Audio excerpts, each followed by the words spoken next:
Sometimes life corners you into places you never wanted to stand, moments where you feel outnumbered, under-equipped, and unseen by the world around you.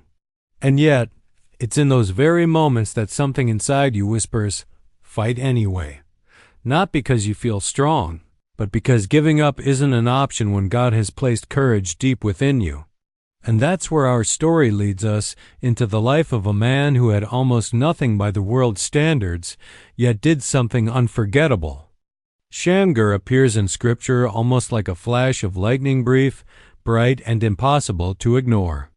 We meet him in the book of Judges during a dark season when Israel was vulnerable, scattered, and spiritually weak. Raiders and enemies constantly pressed in, and the highways were so dangerous that travelers avoided them entirely.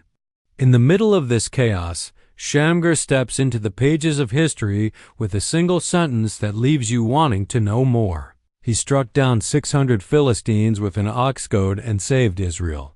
That's it. No backstory. No speeches. No recorded calling. Just an act of courage that changed a nation's direction. To understand the weight of what he did, you have to imagine the reality around him. The Philistines were not only powerful but oppressive, and Israel had little structure or leadership at this time. Weapons were scarce, hope was thinning, and fear was familiar. Yet Shamgar, equipped with nothing more than a farmer's tool, a wooden stick tipped with metal, decided that enough was enough. Instead of waiting for better conditions or for someone more qualified, he stood his ground and fought back. His courage wasn't born from status or training, but from conviction. And when the dust settled, his solitary stand became a turning point for an entire people. Shamgar's story teaches us that God does not measure impact by the size of our resources, but by the willingness of our hearts. You don't need a sword when God's presence strengthens your hands. You don't need a platform when obedience is your posture. What you have may look ordinary, your skills, your voice, your experiences, but in God's hands, ordinary becomes unstoppable.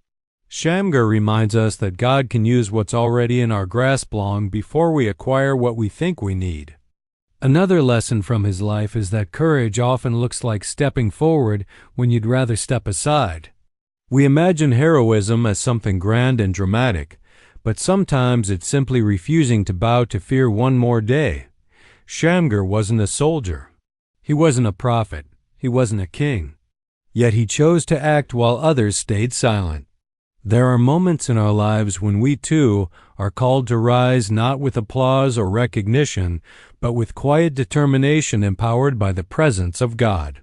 We also learn that your victory may not come with an audience, but it still matters.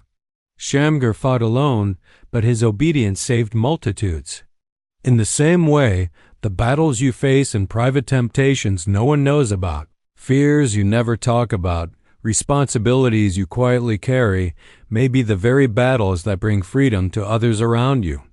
God sees every stand you take, even when no one else does. And in His eyes, your unseen faithfulness is never wasted. As we step back from this short but powerful story, the message becomes clear.